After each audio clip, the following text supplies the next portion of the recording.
ఏదో మీకు చెప్పిన మాస్టర్ని ఏంటో మీరు ఇట్ట అంటారు ఎందుకురాని వాళ్ళు వచ్చి మాట్లాడితే ఇంకెవరైనా మాట్లాడతారా? మాట్లాడరు. కానీ వాళ్ళు రారు, వాళ్ళు చెప్పరు.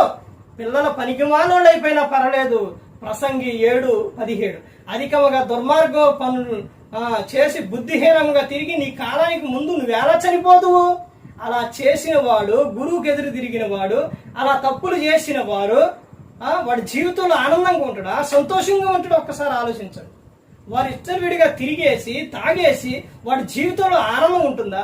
రేపొద్దున ఏదో ఒకటి జరిగితే తమ కాలానికి ముందే ఏమైపోతారు? ఈ లోకం విడిచి వెళ్ళిపోతారు. అప్పుడు ఏడ్చేది ఎవరు? అప్పుడు నువ్వే ఏడుస్తూ, తల్లిదండ్రులు ఏడుస్తారు. వివాహం అయితే ఆమె ఏడుస్తుంది. ఎంత భయంకరమైన విషయం! ప్రతి ఒక్కరు కూడా తెలుసుకోవాలి. ప్రతి ఒక్కరు కూడా పిల్లలు మంచిగా ఉండాలి అంటే దేవునిలో ప్రభు యొక్క శిక్ష